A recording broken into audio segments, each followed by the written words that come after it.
Give it up for my half-retarded brother, Chase. Fuck you, Frankenstein! You're adopted, nobody loves you. Kidding, kind of. What the fuck is up, MVP? Yourself, this is a great crowd. I mean, start clapping for being here. My half-retarded brother clapped, you can all fucking clap. Thank you. I'm the asshole that's on the posters and I look like I'm trying to shit my pants. Clearly I don't have a whole lot of experience with photo shoots. The last time, I think it was a senior picture with the creepy guy like, hey, just take a fucking picture, you creep. And I've said fuck a couple times, I'm sorry. I have a lot of family in the crowd, so I'm gonna try to keep the fuck shit, cock, goddammits to a minimum. I won't say bastard though. I won't say bastard because it's not really my word.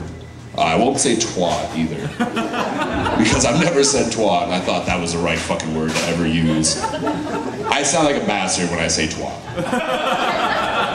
Yeah, basically. So I need to do something because after looking at the poster, I realized I am in such shit shape, it's stunning. And I joined a gym, I tried to join a gym. I didn't belong to the gym, I just tried to join. But I went and I signed papers, I was ready to go, and they're like, no, you need to do a tour, you need to take a tour. And it's the most asinine tour ever. So they're like, oh, this is the locker room, this is where you change. Like, yeah, I see the lockers and the random nutsacks, this is the locker room, I get it. Oh, there's the pool, like, it's wet, it smells like chlorine, it's a fucking pool, like, I get it. This is the gym, like, yes, weights. But when I went, there was a bunch of old people there, and I kind of felt like, what was the point? Like, at that point, if I got to 70, the last thing I'm gonna be doing is trying to work on the guns. I'm gonna be sitting on my ass in my whitey tighties watching Matlock reruns. That's what I'm doing. So the next day I went, and, cup holders. And I get distracted by simple things, I'm sorry. But I went, second day, I had my shorts on, I was ready to go. And the crowd was a little different than the first time I was there. These people looked like they belonged there, and I was gonna take a skeptical physique into a place with exceptional bodies, and I was optimistic that nobody would notice.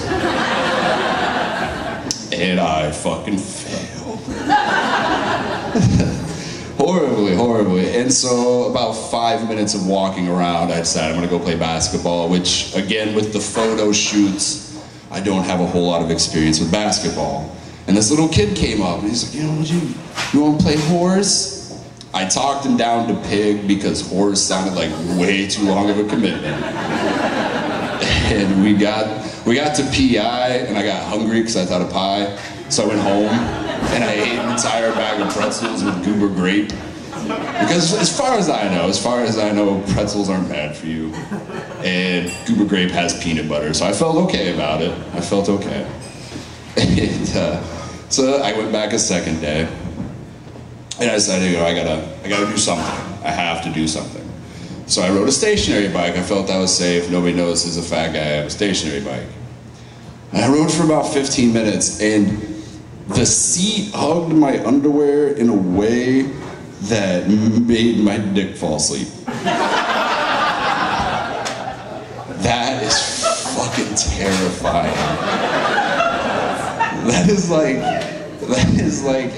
like a mother losing her child in Walmart. That's not the worst part. If you can think of a way to nonchalantly slap your dick awake in public, you come right the fuck up here and you let me know. And really, I think most of my problem is drunk eating. If I'm drunk and I eat, it's embarrassing. It's so embarrassing. It's like taking a death row inmate to Old Country Buffet for the last meal. I mean, it's not pretty. It's not pretty. And I had a friend suggest that I go to Overeaters Anonymous, and I told him to go fuck himself. because that's not very fucking polite. And everything has a everything's a problem. Like, I get alcoholics, I get drugs. Like, you just can't do it anymore. I bet I could throw this beer in the air right now and I'd hit an alcoholic before it hit the ground. Would you take that bet, sir? No, I mean, really, if I threw this up, would you take the bet that it would hit an alcoholic? You have a gambling problem, sir.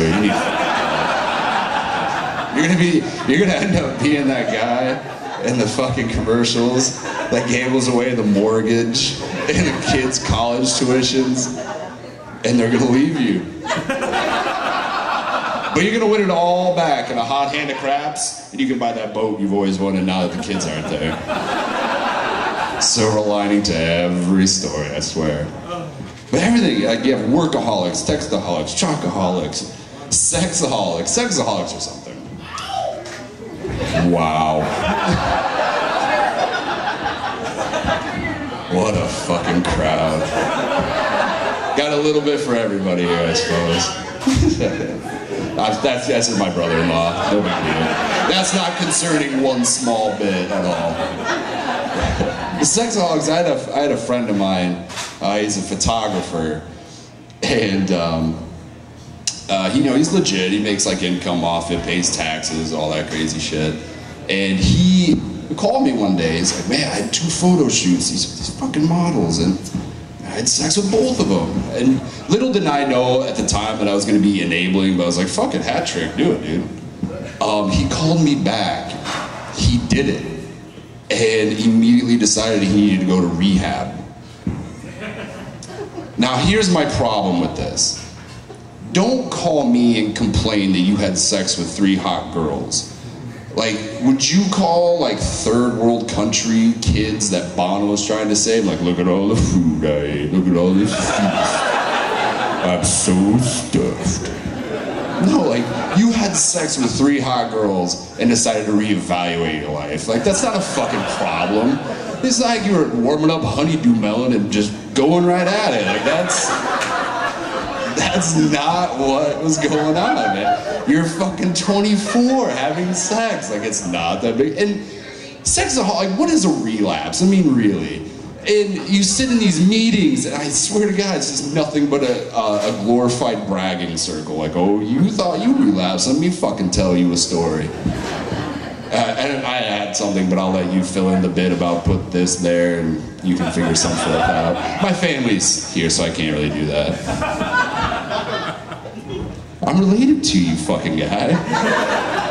Fuck him. Pass no divorce. That's horrible. You're distracting me, man. Come on, you're killing me. He's very gay. Very, very gay. He's wearing a Texas Longhorn shirt, that's how you know. Can I get another one? Somebody drank all my beer.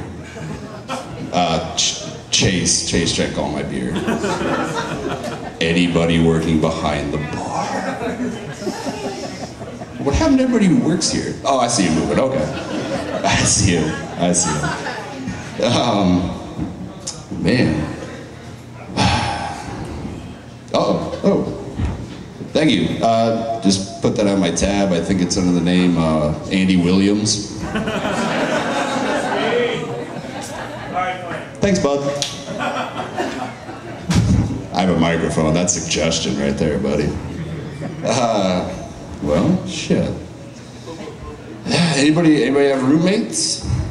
If you live with your parents, it counts.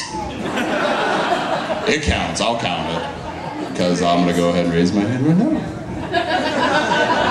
Fuck you, don't judge. Don't you dare judge me. But I had a roommate once, and he was one of those, he was a real bro. Never missed a workout session, a protein shake, a tanning session in his entire adult life. And I naturally wake up hungover with a cigarette in my mouth. So it wasn't gonna be a buddy cop movie. It really wasn't. I'm not gonna be Riggs to his Murtaugh. It wasn't really in the cards. And there was one defining moment where I figured that out. I woke up in the morning, and as you do, you have to pee in the morning, and I went, and I got to the bathroom, and opened the door, and he was brushing his teeth, which normally is not a big deal, but it's just how he was brushing his teeth. And he just standing in front of the mirror, and he had a grip. He's trying to rip this fucking thing off. Just brushing his teeth, just so fucking mean. And what was concerning was he fucking saw me and didn't stop. And you know, it got brought up, like after it came out, you know, like, what's up, bro? Like, oh, you brush your teeth, eh? Yeah, bro. It gets me pumped for my day. That gets you pumped for your day? That gets you pumped for your day? Like, I wake up knowing where my wallet is without the shits, and I can get a parking spot at work. I'm having a good fucking day.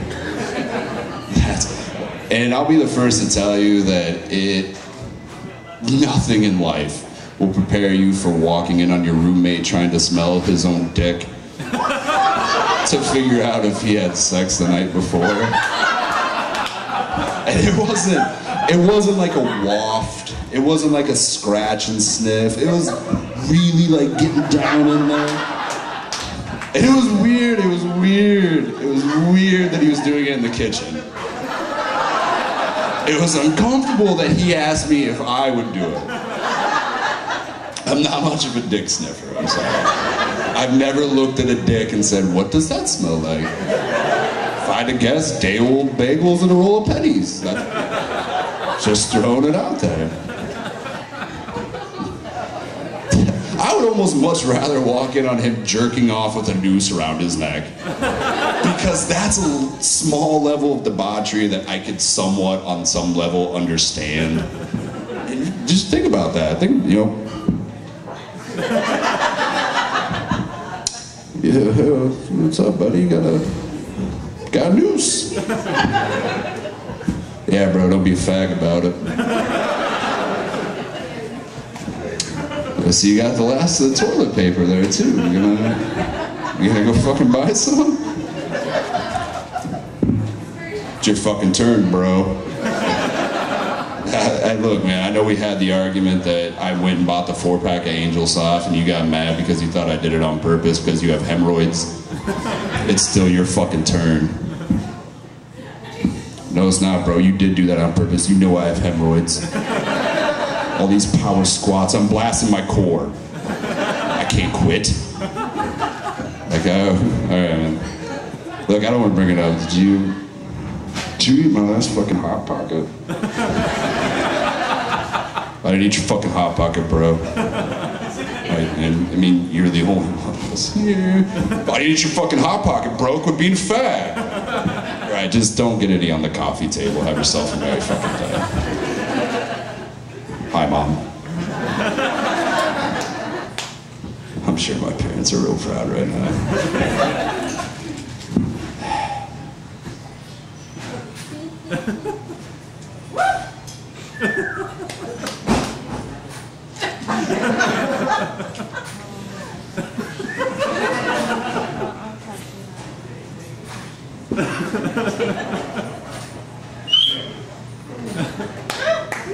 Sorry, I just kind of want to stand in silence, see how long it took everybody to get weirded out.